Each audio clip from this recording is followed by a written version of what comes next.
Oi, pessoal, tudo bem? Meu nome é Camila e o nosso grupo é constituído por mim, pelo André Oi, pessoal, tudo bem? e pela Nathalie. Olá, colegas e professores. Eu sou a Nathalie. O título do nosso seminário é O Mistério da Organização de Membranas, Composição, Regulação e o Papel das Balsas Lipídicas. Bom, então a gente vai conversar um pouquinho sobre membrana. O que vem à nossa mente quando a gente fala de membrana? Provavelmente o que vem à mente de vocês é uma imagem como essa aqui, né? Que ilustra uma membrana composta por uma bicamada lipídica com proteínas distribuídas nessa membrana, formando um mosaico, e que por isso, então, recebe esse modelo, recebe o nome de mosaico fluido. Porém, apenas um ano após a descoberta desse modelo, surgiram ideias de que sugeriam a existência de subpopulações de membranas distintas, que existiriam subpopulações de membranas distintas nas membranas biológicas. Como vocês podem perceber nessa imagem, aqui há uma certa ordenação dos lipídios, certo? O que não ocorre aqui. Aqui nesse modelo do mosaico fluido, a gente vê que é uma membrana muito mais homogênea lateralmente, certo? E aqui a formação de domínios. Bom, então, essa ideia de balsa lipídica, ela surgiu, então, para mostrar essa não homogeneidade lateral da membrana, propondo que interações preferenciais entre certos lipídios no plano da membrana conduzem a formações de regiões de membrana relativamente ordenadas, que são funcionalmente importantes. Como vocês podem observar também nessa imagem, aqui há certos grupos de lipídios mais ordenados, ok? Bom, mas mesmo depois desse surgimento, dessa ideia da formação de domínios, a presença em vivo e a relevância de tais domínios não eram claras.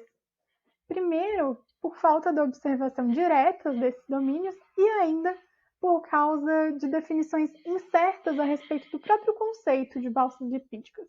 Então, esse termo, balsas lipídicas, ele foi aplicado a muitos tipos distintos de conjuntos de membrana, como pode ser observado nessa imagem. Então, apenas em 2006, relativamente recentemente, surgiu então esse conceito operacional de balsa lipídica, no qual esse conceito sugere que as balsas são heterogêneas, dinâmicas em termos de mobilidade lateral e dissociação e associação, e com potencial para formar domínios microscópicos que são ricos em colesterol e esfingolipídios, e que esses domínios seriam induzidos por interações lipídio-lipídio e lipídio-proteína, e que esses domínios podem regular funções celulares. Então, a definição de balsa foi em grande parte influenciada pelo desenvolvimento de metodologias disponíveis para sua investigação. Aqui nessa imagem, ela ilustra alguns exemplos desses métodos utilizados para se estudar as balsas lipídicas, como separação de fase líquido-líquido, ensaios de resistência a detergente. Então, eu vou falar um pouquinho de algumas dessas metodologias. O André também vai destacar algumas delas. Algumas das ferramentas utilizadas para se estudar as balsas lipídicas são ferramentas bioquímicas, em que a primeira evidência dessa heterogeneidade lateral da membrana surgiu por meio da solubilização diferencial de lipídios e proteínas da membrana por detergentes, em que a base desse ensaio é que detergentes não iônicos, sob certas temperaturas, podem fracionar as membranas em frações distintas. Como aqui eles chamaram de frações resistentes a detergentes, né, ou DRM, e frações de membrana sensíveis a detergente, ou DSM. Então foi observado que essas frações resistentes a detergente eram ricas em colesterol, em colesterol, esfingolipídios e algumas vezes a proteínas ancoradas em GPI. Vocês lembram que eu falei para vocês lá no início de que as balsas eram ricas em colesterol e esfingolipídios? Então, exatamente por este motivo, essas frações ricas em detergente são consideradas modelos para o estudo das balsas lipídicas. Porém, apesar de essas DRMs poderem informar sobre a propensão de algumas moléculas a se associarem a regiões especializadas da membrana, como as balsas, elas podem não refletir exatamente a composição natural da membrana, elas podem não refletir como isso é em vivo. Principalmente porque a composição proteica dessas membranas, ela varia muito conforme a escolha do detergente, a concentração desse detergente, ou ainda por causa de variações na temperatura. Então, todas essas características podem fazer com que ocorra a produção de resultados contraditórios. Então, alguns outros métodos são utilizados como métodos complementares para o estudo das balsas. Então, um outro método utilizado, ele avalia a separação de fase líquido-líquido, que acredita que seja o princípio básico por trás da formação das balsas lipídicas. O que ocorre é que em condições experimentais, alterando-se a temperatura, os lipídios tendem a se agrupar em fases distintas.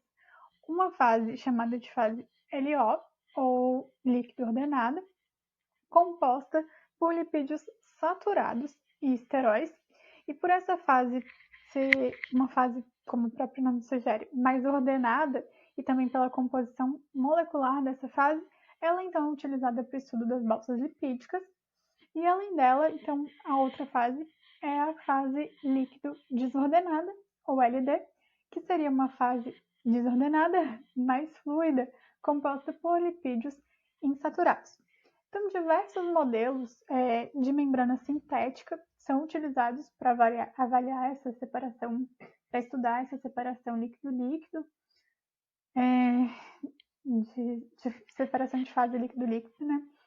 Mas esses experimentos eles também têm limitações, uma vez que eles ocorrem apenas em contextos lipídicos, e apesar de até existirem modelos que incorporam proteínas, esses experimentos são, muitas vezes esses modelos não produzem resultados reais, digamos assim, porque eles sugerem proporções erradas de lipídio e proteína. Então, para superar essa limitação e para avaliar como isso seria in situ, usam-se modelos mais naturais de membrana, chamados de GPMVs. O que seriam esses GPMVs? São vesículas extraídas da própria membrana plasmática de células, né? São vesículas da membrana plasmática intactas, e por isso, então, elas mantêm essa diversidade lipídio e proteínas, avaliando assim de uma forma mais natural como isso ocorreria in situ, né? Então agora o André vai falar um pouquinho sobre alguns outros métodos utilizados para estudar as balsas lipídicas.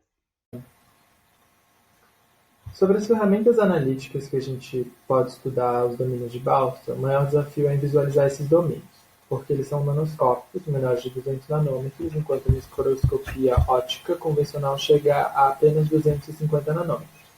Como um comparativo, eu trouxe essa imagem de microscopia eletrônica da membrana plasmática. Então, imagina como seria difícil visualizar esses domínios de balsa, que são tão pequenos, em microscopia óptica convencional. Para isso, é necessário o uso de microscópios de super resolução. O artigo traz um apanhado de várias técnicas e vários microscópios que foram utilizados em diversos estudos para observar as balsas lipídicas. Eu selecionei 3 exemplos, que é a microscopia de localização de fotoativos, microscopia de depleção de emissão e microscopia óptica de varredura. Os microscópios de superresolução em conjunto com técnicas de fluorescência permitem que a gente visualize algumas das estruturas da balsa lipídica e a sua formação. A técnica de rastreamento de partícula única consegue observar a difusão que acontece pela membrana plasmática. Nessa imagem aqui no canto esquerdo a gente tem a difusão livre e a difusão confinada. A região onde está ocorrendo a difusão confinada seria a formação da balsa lipídica. A mesma pode ser observada com a Hopf diffusion, onde a região onde tem maior aglomeramento de actina seria a região de formação da balsa lipídica.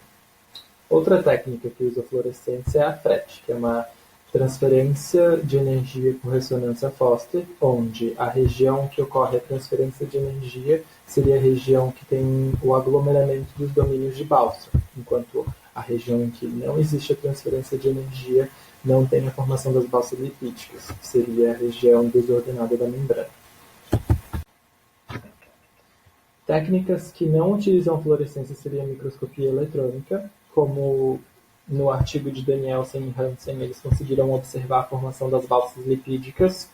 Essas regiões mais coradas seriam as regiões onde estariam formando as balsas na membrana da célula, ou então a espectrometria em massa, que ela observa, estuda a proporção de lipídios e proteínas, e como a gente sabe quais são os lipídios e proteínas específicas das regiões de balsa lipídica e das regiões de não balsa, a gente consegue ter uma ideia da formação dessas estruturas. Quais são as ressalvas dessas técnicas? Primeiro, a fluorescência interage com a estrutura do lipídio. O lipídio vai ser uma molécula que tem uma cabeça hidrofílica e uma cauda hidrofóbica, ou seja, ele tem uma região polar e apolar. É uma molécula, então, anfifílica e toda essa estrutura é responsável pela formação da nossa membrana. Os fluoroporos, que são os repórteres, os marcadores fluorescentes, acabam interagindo com essa característica anfifílica do lipídio, o que altera a natureza normal da membrana, ou seja, a gente acaba perdendo um pouco da natureza e não consegue estudar ao certo como funciona essa formação. As técnicas que não utilizam de fluorescentes precisam de fixação e de corantes, e essa fixação da célula e o corante também acabam alterando a natureza real da membrana. Outra forma de estudar as balsas são as sondas seletivas para domínio. Essas sondas procuram estudar os domínios de membrana sem distúrbios.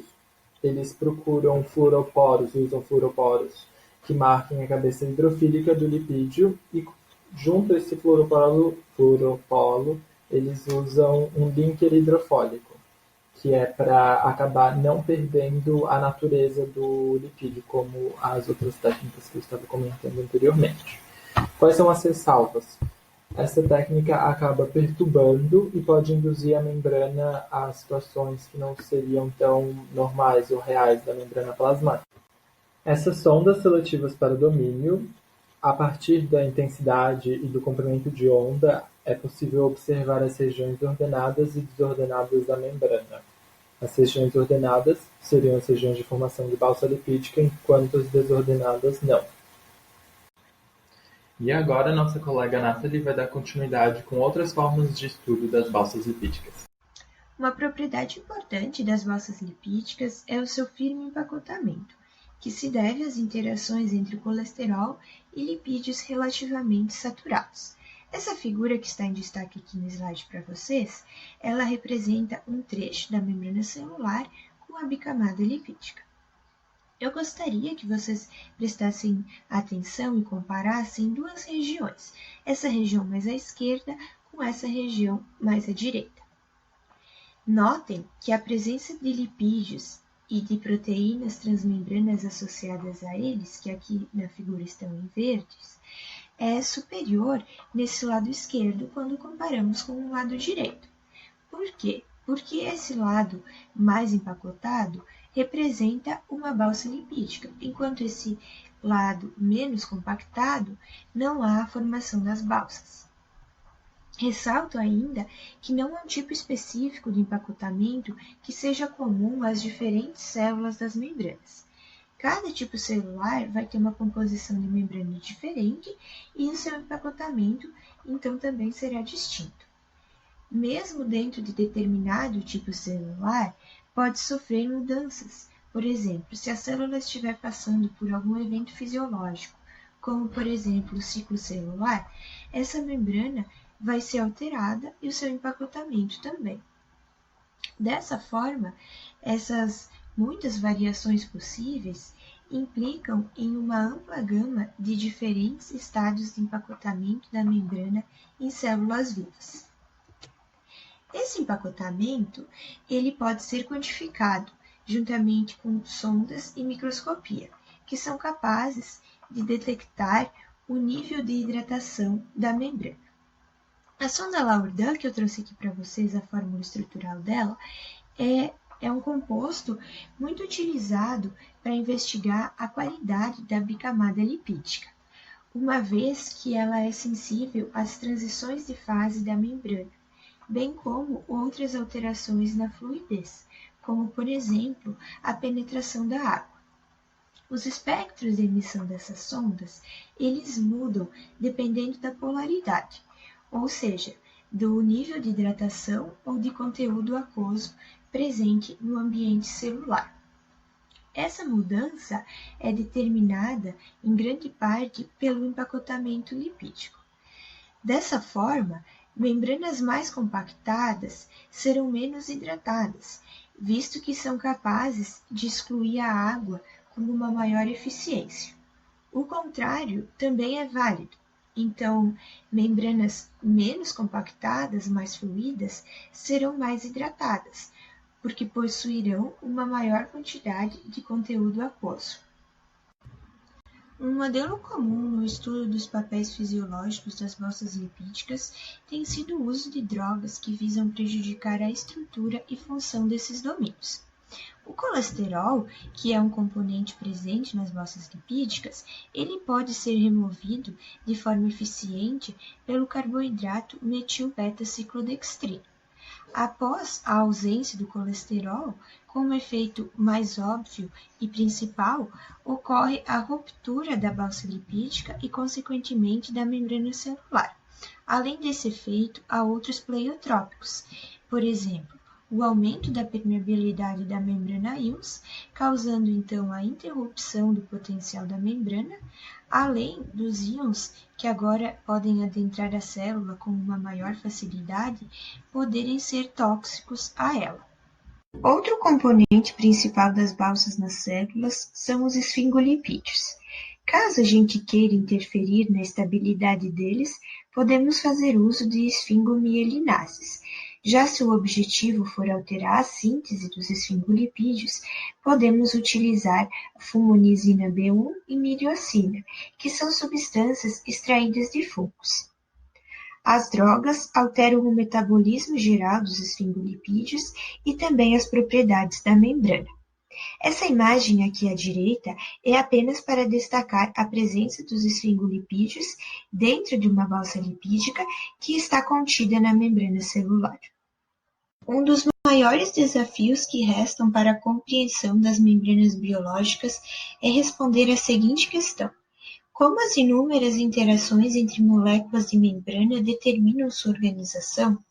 Para que esse desafio seja superado, é necessário uma combinação de abordagens experimentais. As técnicas in silico, que é uma experimentação através da simulação computacional, apresentam uma importante vantagem, já que são capazes de modelar de forma simultânea uma infinidade de moléculas em alta resolução espacial, nível atomístico e também temporal, de microsegundos, fazendo isso sem depender de sondas exógenas. Dessa forma, as simulações de dinâmica molecular in silico podem ser consideradas como um microscópio computacional, uma vez que são capazes de visualizar o comportamento molecular com enorme precisão. Porém, esses microscópios têm limitações em relação às escalas, já que é apenas possível observar processos rápidos e nanoscópicos. Essa figura, então, que eu trouxe para vocês a fim de curiosidade, ela representa um modelo de resolução atomística. Reparem que a molécula ela está representada por átomos individuais.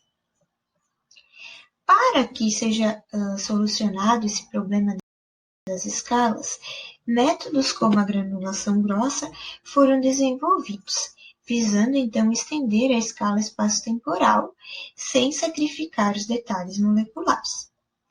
As simulações de granulação grossa também são computacionais e elas se baseiam em representações simplificadas dos componentes. Nesse caso, a molécula está representada por grupos de átomos, não mais por átomos individualizados, fazendo com que a imagem fique mais limpa, mais simples. Quando a gente compara as duas representações, podemos perceber, vocês devem concordar comigo, que a visualização da molécula é facilitada no segundo exemplo. Os modelos de granulação grossa são amplamente utilizados para modelagem molecular de biomoléculas.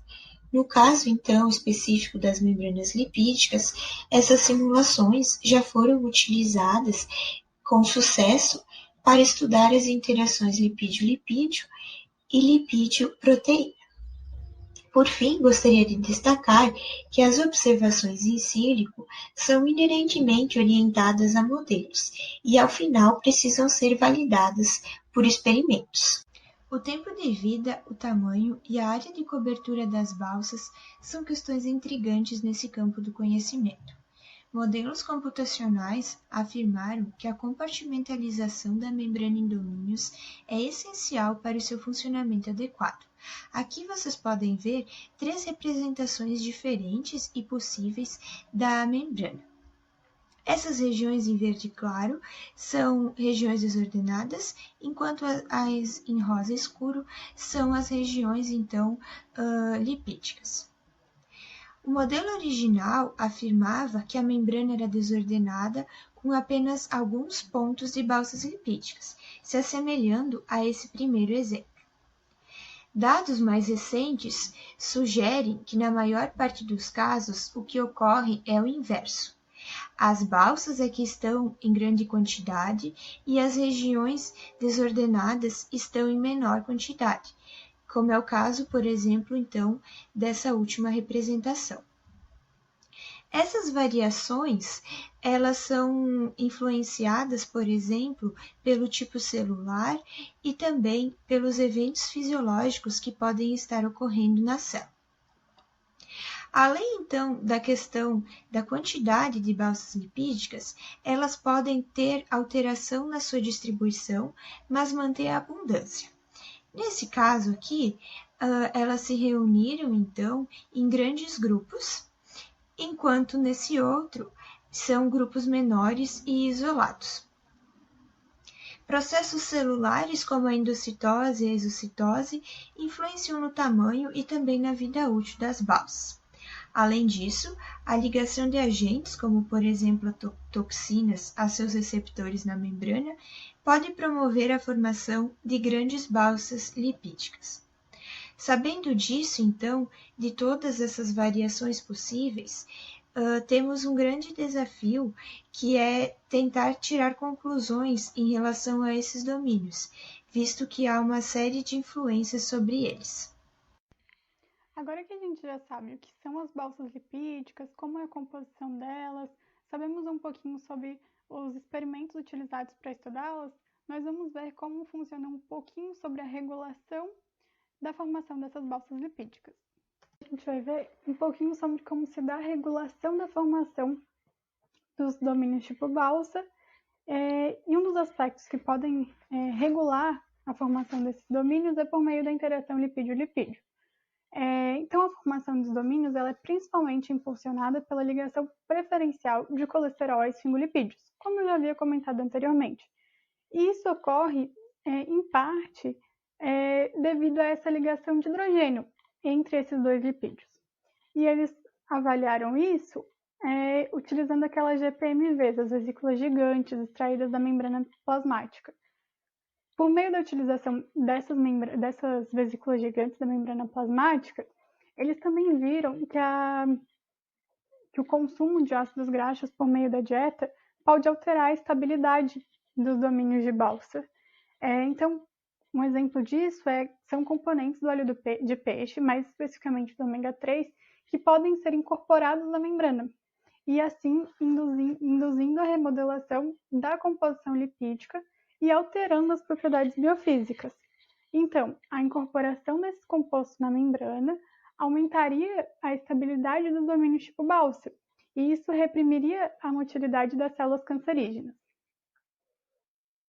Ainda um outro exemplo de como se pode alterar a regulação dos domínios tipo Balsa são por meios de interações lipídio-proteínas, porque algumas proteínas transmembrana podem regular a formação das balsas.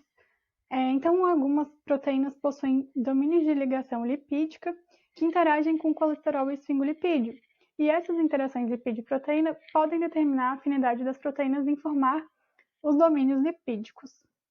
Um exemplo disso é a proteína GP1 do HIV, que ela tem motivo de ligações ao colesterol que regulam a sua distribuição na membrana.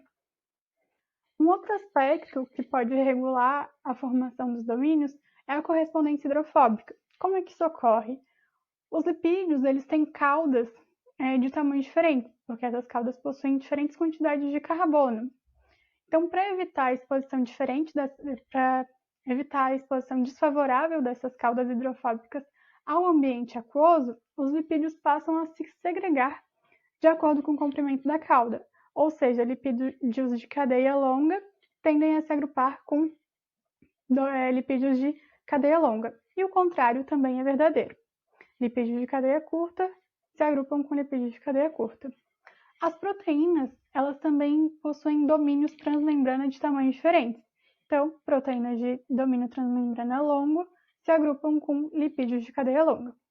Porém, quando esse agrupamento entre proteína e lipídio não é favorável, as proteínas tendem a se agrupar entre elas mesmas. E isso também pode alterar a formação dos domínios. O citoesqueleto de actina também pode regular a formação dos domínios. Isso acontece porque os lipídios aqui da parte interna da membrana podem ser aprisionados pela actina. E essa imobilização acontece por meio da interação da actina diretamente com o lipídio ou ainda por interação da actina com proteínas adaptadoras, no qual essas proteínas adaptadoras se ligam tanto à actina como aos lipídios, como por exemplo aqui a fosfatidilcerina. E essa interação pode fazer com que sejam recrutadas proteínas ancoradas à GPI. E isso resulta, então, na formação de domínios ordenados localmente. Agora, o André vai explicar para vocês as funções fisiológicas das balsas lipídicas. Fisiológica. A função fisiológica aparente dos domínios de balsa seria separar os elementos específicos para regular a sua interação com outros componentes da membrana e aumentar a sua atividade. A interação lipídica e a composição biofísica pode mudar a conformação das proteínas de balsa e a sua atividade. Ele forma, então, uma plataforma catalítica, que facilita a concentração de moléculas, juntando enzimas e substratos que aumentam a possibilidade da reação.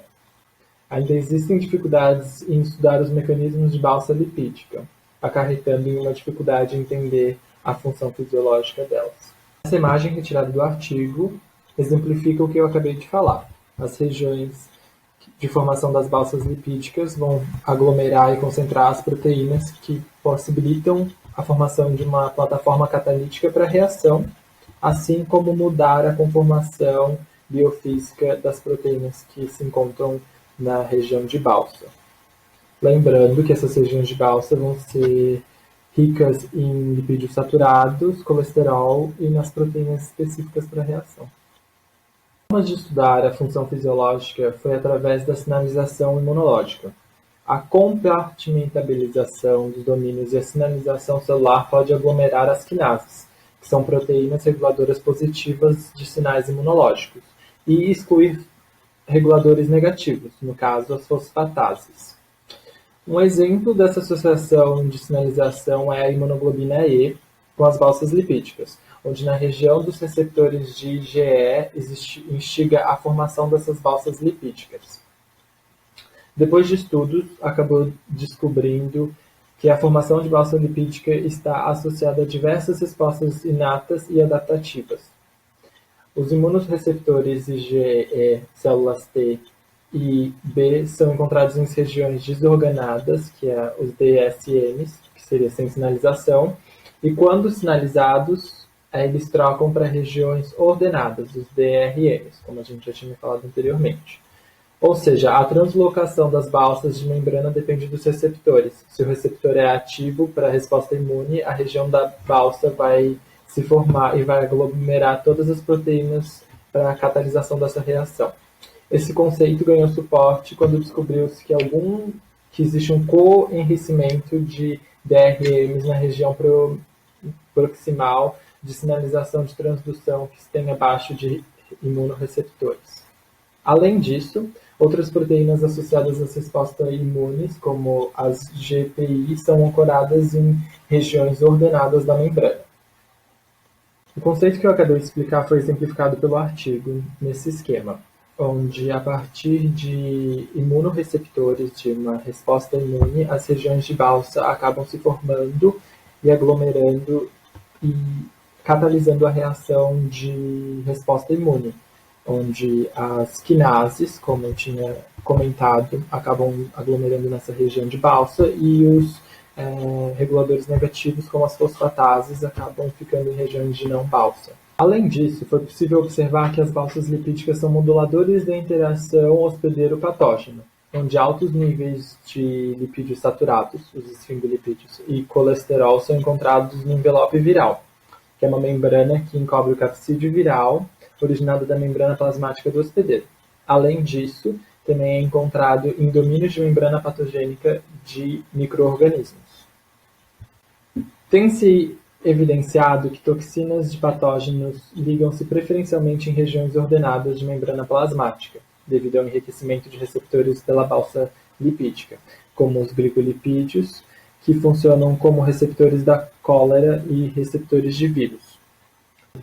A ligação da proteína GAG do HIV demonstra uma preferência por se ligar em regiões ordenadas com grande quantidade de colesterol, o que sugere que regiões de balsa lipídica sejam sítios de ligação preferencial para o vírus.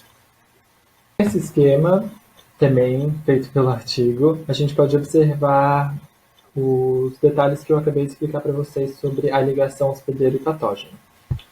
Nesse canto a gente consegue observar a toxina, ou então um vírus, tem preferência por ligação na região de balsa lipídica, por ele ser uma plataforma catalítica e conseguir melhorar as reações, isso acaba melhorando as reações de interação de patógenos.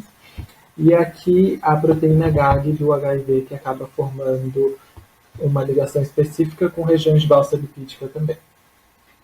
Diversas proteínas associadas a cânceres foram encontradas em regiões ordenadas da membrana, como a mucina 1, a qual, quando expressada demasiadamente, é associada a várias formas de câncer, o UPA, que é associada à invasão tumoral, migração e angiogênese de câncer de mama, e a proteína RAS, que tem ação oncogênica no câncer de mama também. Essa associação de proteínas oncogênicas em domínios de balsa, junto com a sinalização mitótica de vários receptores de superfície, sugere que as balsas sejam associadas ao desenvolvimento e progressão de cânceres, principalmente os que a gente tem evidência são os cânceres de mama. Em contraponto, drogas que modulam a organização da membrana associada a balsas lipídicas apresentam ação anticancerígena. Exemplos de função fisiológica são relacionados a doenças ou não doenças cardiovasculares. A formação da aterosclerose é resultado da captação de colesterol em macrófagos, que acumulam nas paredes das artérias.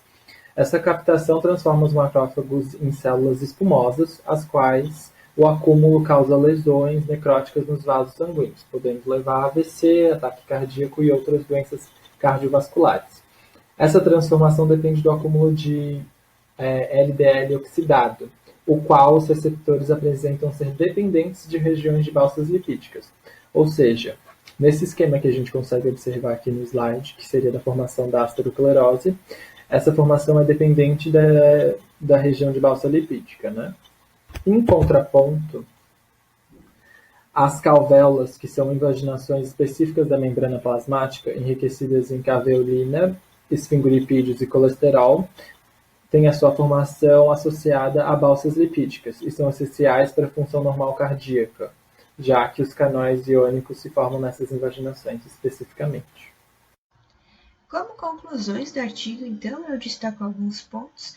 O primeiro deles é que há evidências acumuladas que sugerem que as membranas celulares são lateralmente heterogêneas, apresentando domínios ordenados de balsas lipídicas, juntamente a regiões menos ordenadas, mas fluídas. Temos ainda um problema em conceituar as balsas lipídicas devido à dificuldade da visualização direta delas em células vivas. Por enquanto, o mais próximo disso que temos é a observação em membranas isoladas de células vivas, que é o caso, por exemplo, das GPMVs, que a Camila comentou anteriormente. Nessas membranas isoladas, já foi possível observar essas regiões menos ordenadas e mais ordenadas que coexistem na bicamada lipídica. Porém, a visualização na célula sem nenhum tipo de perturbação ainda é um desafio. Avanços importantes nas técnicas in silico contribuíram para o conhecimento que temos hoje sobre balsas. E na última década, a microscopia permitiu a visualização desses domínios numa escala de tempo de milissegundos e a nível de nanômetros. Por fim, as membranas são complexas e altamente variadas, fazendo com que não tenhamos apenas um modelo de balsa lipídica. Pelo contrário, teremos diversos.